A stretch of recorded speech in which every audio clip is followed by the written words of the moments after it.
Today we're going to do a few basics on pruning.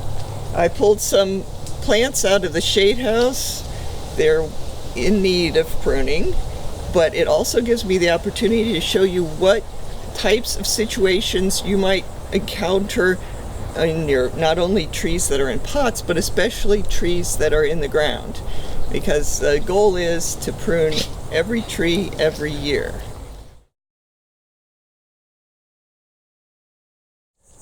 So pruning is basically just cutting parts of the tree off in order to encourage branching, to shape a tree, to open up a tree for light penetration. It's good for the health of the tree, the appearance of the tree, and of course the ease of picking fruit in this case. We prune so that we can get a nicely shaped tree, nice healthy branching, easy to maintain. You get more productivity with a smaller tree, with a bunch of smaller trees, than one larger tree taking up the same space. It's good for the health of the tree because the sunlight and the air circulation can get into lots of areas of the tree.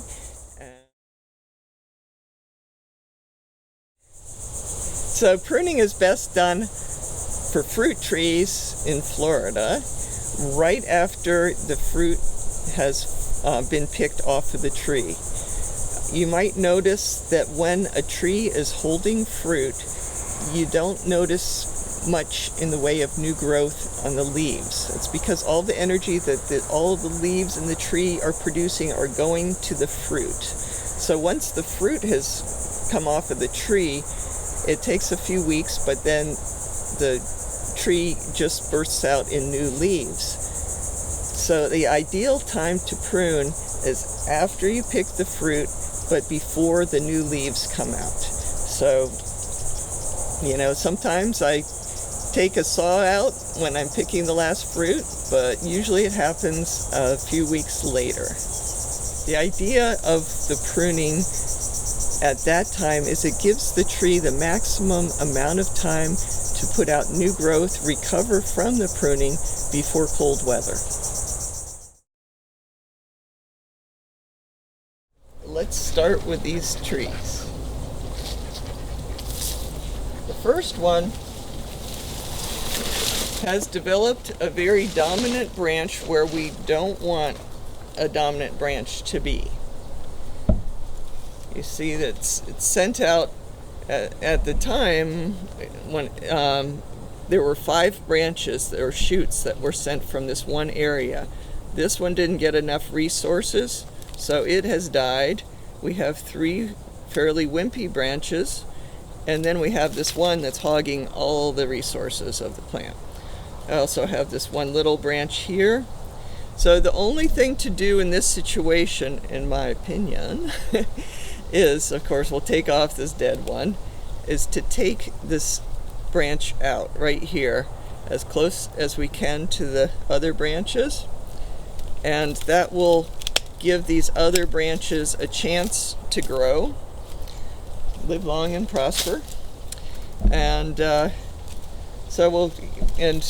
actually we can just take the tip off of this branch too, so that it will form new branches once it gets a little bigger. So that's all I would do to this particular tree right now. But when you're in the pruning mood and you see a very dominant branch forming in the plant, it's best to take it out completely, because had the branch gone on, been allowed to stay on the plant a little bit longer, these would have died out. They just don't get enough resources when you have such a dominant branch stealing all of the energy of the plant. So that was our example number 1.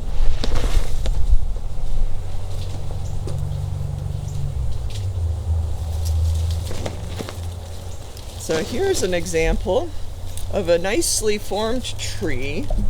Got 3 branches that are fairly balanced coming out of the same area, so that's good.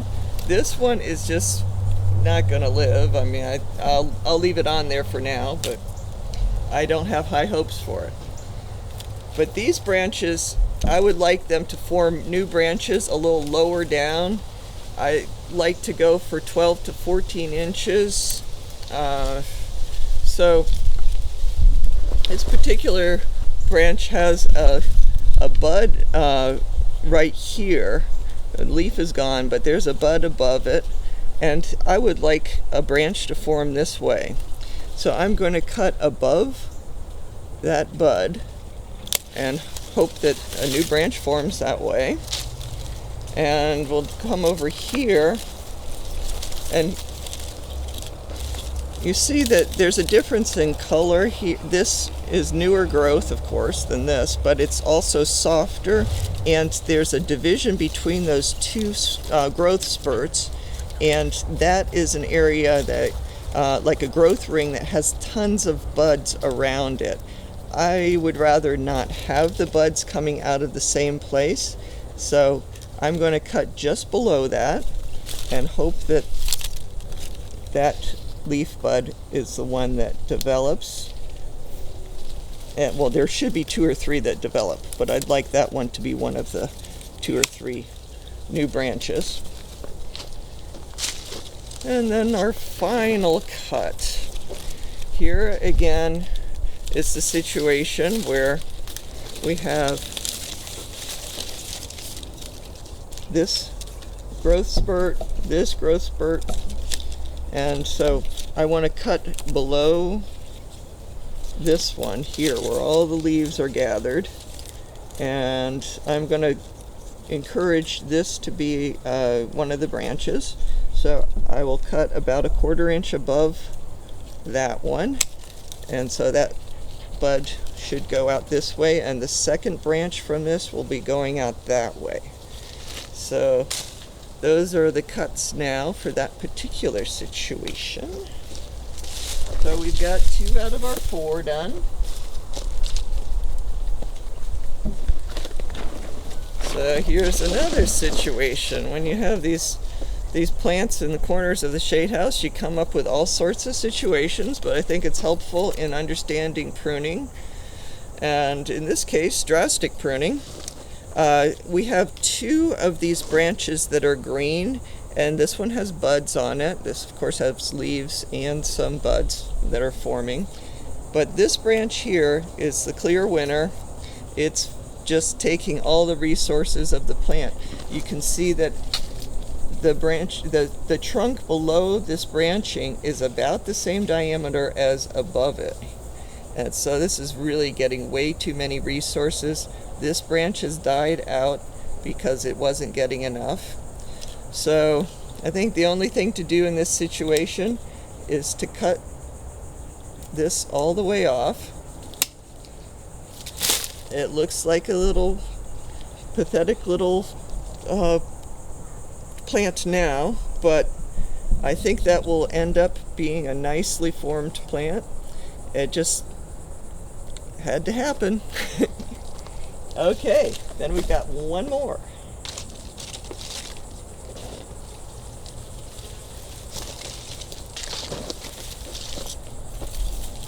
This particular variety is Glen, and it looks pretty nice. We've got 3 branches coming out of the same spot here, and then one that's taller, one coming out a little bit lower.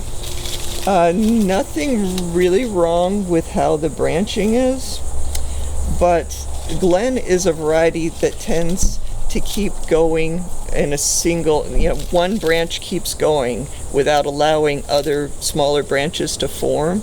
So if you have a Glen tree in the ground, what you should do at least once a year is get the tips off. I'm going to cut back past this little growth ring down to here, but it will not form enough branches if left to its own devices. So just cut these tips off, and so you get a more compact tree.